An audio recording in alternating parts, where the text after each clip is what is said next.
Today I will just solve few problems which I explained in the last class regarding the maxima, minima and the saddle point identification of nonlinear programming problem. Now again we are concentrating on the one dimensional unconstrained nonlinear programming problem. Let me take few example on that. This is one of the example. The function has been given as x to the power 5 by 5 plus x to the power 4 by 4 minus 5 x cube by 3 plus 3 x square by 2. We need to find out the minimum, maximum and if there is any saddle point or not. Now, if the function is f x is given to you, now the process is that, now one thing you have to just see what is the pattern of the function. First of all, if you can find out what is the pattern of the function, that would be nice. Now, for finding out the pattern, we have to judge whether the function has, in which part of the interval function has the convexity and in which part of the interval function has the concavity. Now, once the function has been given as a convex function in certain interval, here there is no restriction on the decision variable. That is why this is unrestricted in sign. X can take any value from minus infinity to plus infinity. Now, if we just check in which interval function has the convexity, then we can declare that within that interval there must be certain minimum point. I explained you in the last class regarding this. And if the function has the concave part in the some other region, then function must be having the maximum value within that. And if the function is changing from convexity to concavity, that means the pattern of the function is just changing in certain point, then that must be the saddle point. Now, I am not going into the geometry of the function of this. Let us try to solve this function first.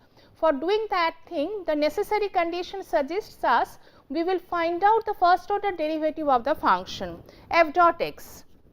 Then we will equate to 0, then we will get the stationary points of this. If this is the, if we consider the first order derivative, then x to the power 4 plus x cube minus 5 plus 3, 5x square plus 3 x. Now, if we equate to 0, let me just simplify this. If I take x common, then it will be x cube plus x square minus 5x plus 3. Now, for this minus 3 must be one of the root of this, that is why let me consider minus 3 as one of the root. Then x is equal to x plus 3 must be the factor of it. Then this is x square, x plus 3, x cube 3x square minus 2x, x plus 3 plus x plus 3. Then x into x plus 3 and we are getting x minus 1 because x square minus 2x plus 1, x minus 1 whole square. Now, if we equate f prime x equal to 0, then we must be getting there are 3 saddle points for this. One is 0, another one is minus 3 and another one is 1. Okay. Now, for checking the maximum or minimum of the function, we will go for the second order derivative of f x. Then it would be 4x cube plus 3x square minus 10x plus 3. Let us see what is happening in individual 3 stationary points. At x is equal to 0, we get that f prime x equal to 0 as well as the f double prime x is equal to, if I just substitute 0 everywhere, it is coming 3, that means this is greater than 0. That means x equal to 0 must be the minimum point. Alright. Now, let us go to the next. X is equal to, let me consider 1 first. Then we are getting f x, then this must be is equal to 0. Okay. If we consider f double prime x equal to 0, our sufficient condition suggests that we will go for third order derivative of x. Now, third order derivative is coming as 12x square plus 6x minus 10. At x equal to 1, this value is coming 12, 22, that must be positive, that is coming 8, that must be positive. Since we see that from the sufficient condition that third order derivative is positive, that is why we cannot go further. We have to declare that this must be a saddle point. Alright. At x equal to 1, f(x) must be changing its pattern. Now, let us go for x is equal to minus 3. F double prime x is coming as, I calculated, this is coming as minus 48, that is negative. That means at x equal to minus 3, there is a maximum point.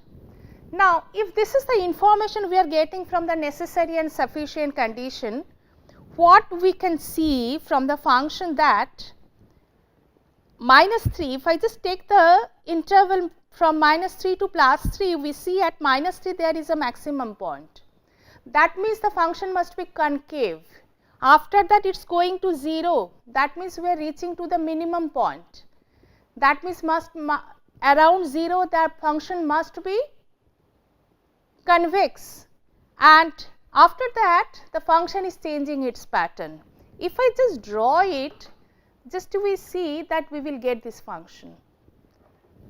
Now, what we see here, at minus 3 we are getting the maximum value,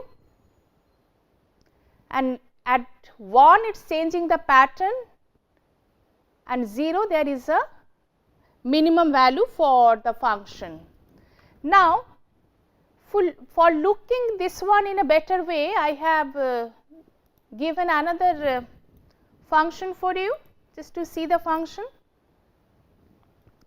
Around 0 the function is, around 1 the function is changing its pattern, from concavity it is changing to convexity. Now, this is the function altogether. Now, you see one thing you should notice here, that if we are finding out the minimum, maximum and saddle point from after looking at the function picture, we could see that function at 2, from 1.8 to the function is increasing further and further. Okay? There is no information about the restriction on x, that is why x can vary from minus infinity to plus infinity, but x is changing its pattern and the function is going up and up after 2. I do not know where it is going. If we draw, we can find it out. That is why, though we found that at point minus 3 function was having the maximum value, that was the pattern of the function, maximum value, but by looking at the picture we could see the functional value is maximum at 5, but you see we are not able to get it. Why? Because that is the drawback of this methodology. As I was mentioning, in classical optimization technique, we are calculating the differential coefficients, first order derivative, second order derivative, if these are all exist. But one thing is that at the end point of the function, we are not able to find out the limit value of the function, rather we are not able to find out the first order derivative of the function. That is why these points are not coming into the picture when we are calculating the maxima minima. That is why by looking at the picture of the function, we can say these are all the minimum, maximum, these are all the local, these are not at all the global optima for the given function. Now, we have to, since we have identified the problem in solving the classical optimization technique, we have to see the solution, how to get rid of this problem. Now, that is why the next level of problem, next level of calculations are coming, that is called the numerical optimization I was mentioning. Now, let us take another problem. Now, for this problem we are trying to sketch the function first, then we will go for the maxima minima of the function. This is the function for us, f(x) equal to 2x to the power 6 minus 6x to the power 4 plus 6x square plus 10. Now, if I just ask you, you just tell me how to sketch this function. One thing we can do that we will first find out the concavity part and the convexity part of this function. Now, for doing this thing, for finding out the convexity or concavity, you know, we have to find out the second order derivative of the function. Now, if the second order derivative, if it is positive, one thing is either convex or concave, and if a double prime x is negative, some other. What is that? As we know, if double prime x is positive, that means we are getting the convexity of the function, and if f double prime x is negative, we are getting the concavity of the function. That is why let us see what is the value for f double prime x. Okay. Now, the x is again, it is not restricted, it can move from minus infinity to infinity. That is why just through Excel I was finding out few values for x and the corresponding f x and tried to find out the values for f double prime x. What we could see here, if we consider the values, just you see from minus 1.2, minus 1.1, minus 1, minus 0.9, if it is moving further, at 0 the value is 0, and after that it is going to minus, then it is going to plus. Okay. Where it is going, the changing its pattern, just look at the Excel file, you could see that it is changing its pattern at 1, because before 1 this is negative, after 1 this is positive. At 0 this is the minimum value, and at minus 3 we are getting the maximum value. Minus 3 is included here, yeah, minus 3 is not included here, that is why it is not there. Okay. Now, we try to draw the picture of it, and we could find out this is the picture of f double prime x. What we could see in the f double prime x, that after minus 1 the function value is, the double prime x is coming negative. After that 0 it is positive, okay, and at 0 we will see this is not a function f x, this is a f double prime x, alright. That is why function must be having the concave pattern, convex pattern here, if double prime x is negative, that is why. After that again we are getting the negative value, and after 1 it is changing from negative to positive. Okay. It is not maintaining before 1 and after 1, the pattern is not being maintained, from convexity to concavity it is going. That is why I just draw the function after that. Just to see, we are getting the concave part at minus 3, and at 0 we are getting the convex part of the function. Again at 1 it is changing its pattern from from the concavity to convexity. Okay. That is the thing. Now we are applying the classical optimization technique for maxima and minima. Now, if we just look at the function, we could see the minima is coming at 0 and maxima is coming at minus 1, and after that we are having the changing pattern at 1. That is why the first order derivative we could see now, oh no, at minus 1 also just we could see that it is changing its pattern. The stationary points at 0 plus minus 1. Okay. Now, f double prime x is this, and we could see at x equal to 0 f double prime x is positive, that is why it is having the minimum value, alright. And at x plus minus 1 f double prime x is coming 0, but f triple prime x is not 0, that is not double prime, that is triple prime x is not equal to 0. That is why we can say that since the n is here odd, that is why that must be the point of inflections at point plus 1 and minus 1. From the picture also we can see the same thing, same pattern. That is why you see, if the function is given by judging the convexity, concavity part, minimum, maximum part, we can find out we can sketch the function, rough sketch we can have, of the function, alright. But the exact, for getting the exact picture of the function, we need to study something more than that, that is the asymptote and all other properties we need to find out, then only we can sketch the function better. Otherwise, a rough sketch we will get through this only. Now, this is another problem, just see.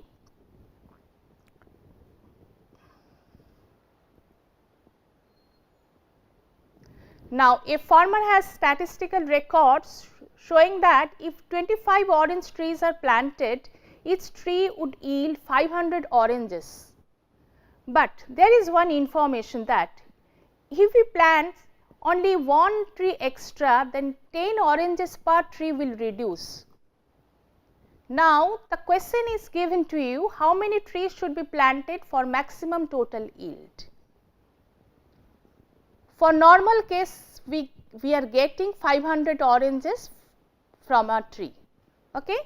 Now, but if the next information, if we plant one tree extra, from each tree 10 oranges will be reduced. That means, we will get 500 minus 10 from each plant. Now, the question is that how many trees should be planted so that maximum yield will come. Now, let us to construct this problem, we have to just construct a function for solving this.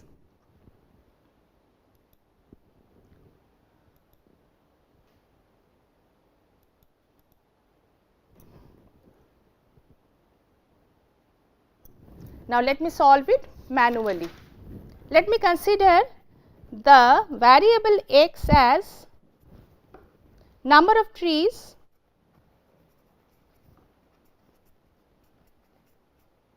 the farmer is planting in xx to 25.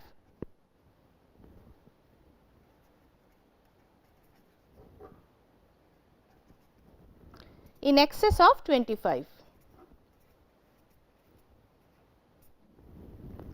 Because initially the information has been given that in the normal case he is planting 25 plants. That is why in excess we are considering x plants are being planted. If x is equal to 1, then how much yield he will get? He will get 500 minus 10 into 25, because there are 25 plants. Okay? Now, if there are x number of plants, 490 into 26, because 25 plus 1 26, you are right. Now, if there are x number of plants, then what should be the number of plants altogether? It would be 25 plus x, total number of plants.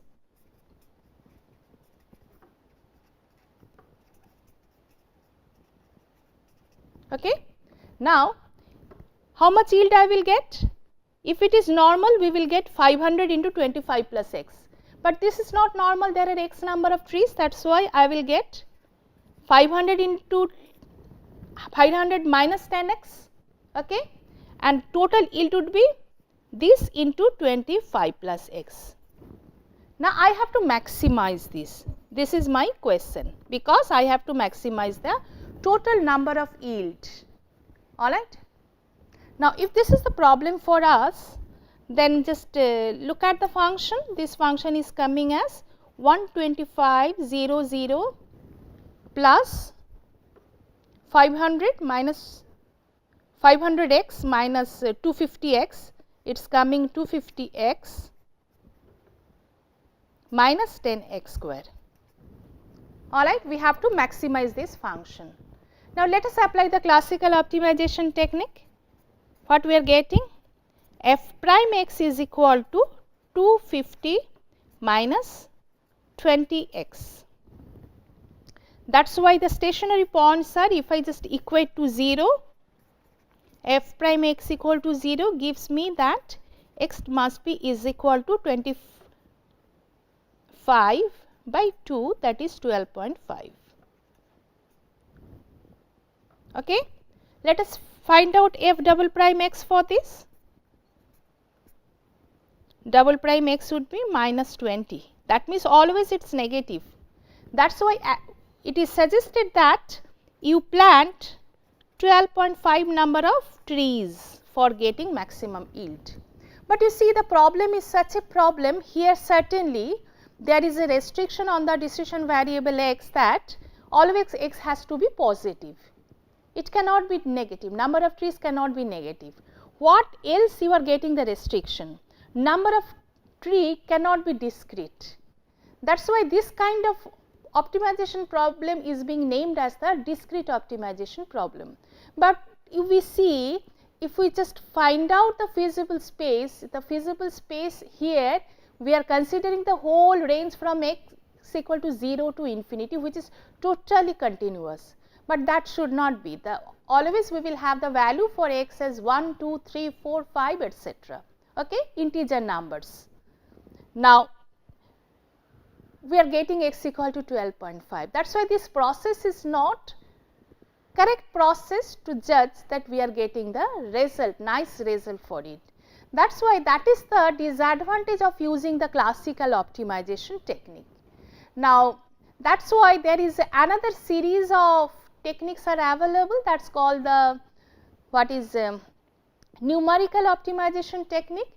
There is a range of variations of the methodologies. Now, today I will just discuss one simple methodology for solving the through the numerical optimization, and the advantage is that even the space is discrete, we can use those methodology and nicely we can get the solution of it. The very well known method you must have been learned it, that is the interval halving process.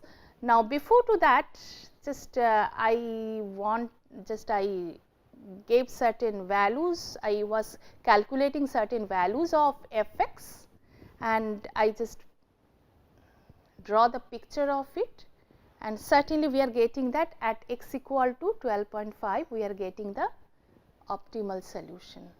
Here if we see, we are getting the point 0, 1, 2, 3, 4, 5 like that, up to 21 we could calculate. Now, one thing is that, one thing we can say that within the range of 0 to 21 function is unimodal. That is why whenever we are getting a function, it is a better practice for us to just judge the property of the function. Let us draw it. Okay, draw the, if I am having the tool, if I am having any software for plotting the graph, do it, otherwise just use Excel as I did here.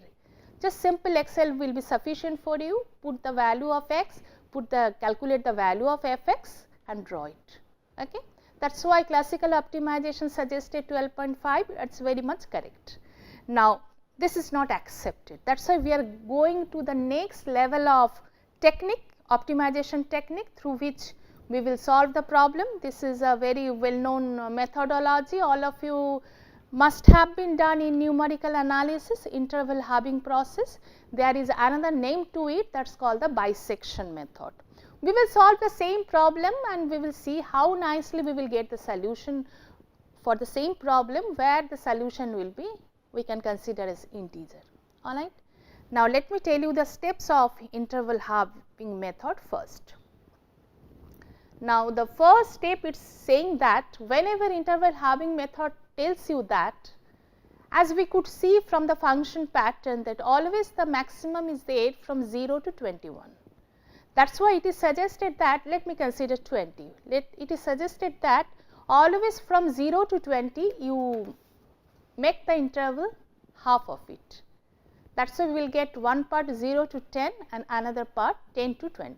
After that, each part you make, you halve it.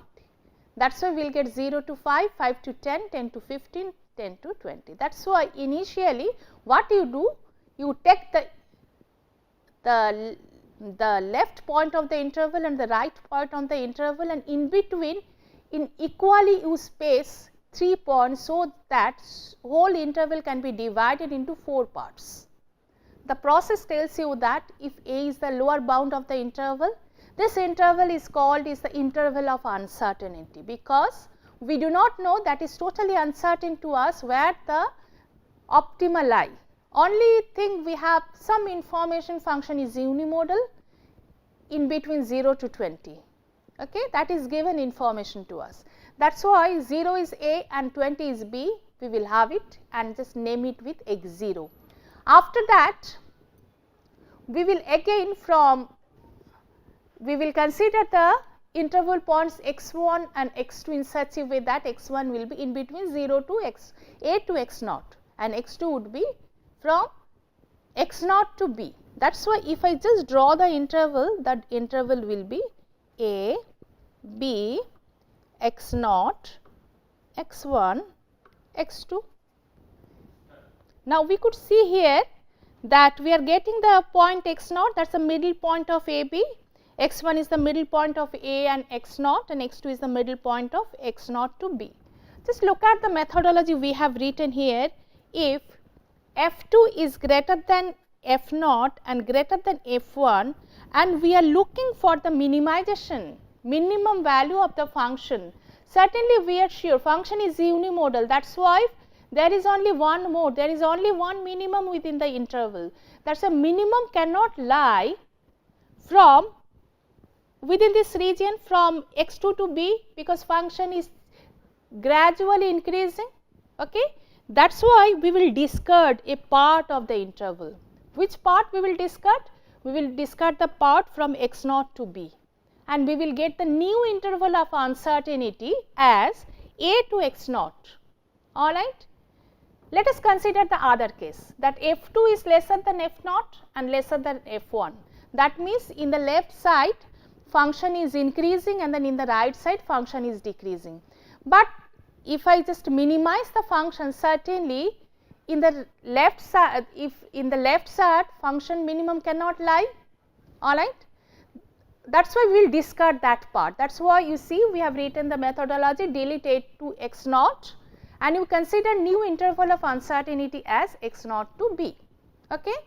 Now, the other case, if we see that f2 is greater than f0 and f0 is less than f1, that means we are getting the around f0 we are having the minimum and the f1 one side is having the higher value, f2 one side higher value. That means the minimum cannot lie below to x1 and the beyond to x2. That is why we will take the new interval of uncertainty as x1 to x2. After that, what we will do? Once we will get the new interval of uncertainty, that one we will consider at the initial interval of uncertainty, we repeat the process. We will again find out 4 parts of the interval, we will find out new x0, new x1, new x2, we will repeat the process again and again. And how long we will do? We will repeat the process as long as the interval of uncertainty is very small. Okay? Or we have certain target that we want to get the accuracy of 10%, accuracy of 5%, then we can have the better this process can give us that kind of accuracy.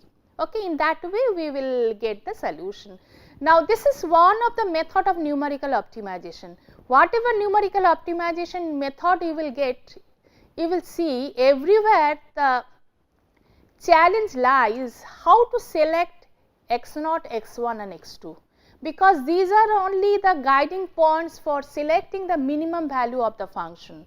That is why from the next class I will give you few more nice methodologies, and after learning all the methodologies together we will just compare all the methodologies. Okay? That is all for today. Thank you.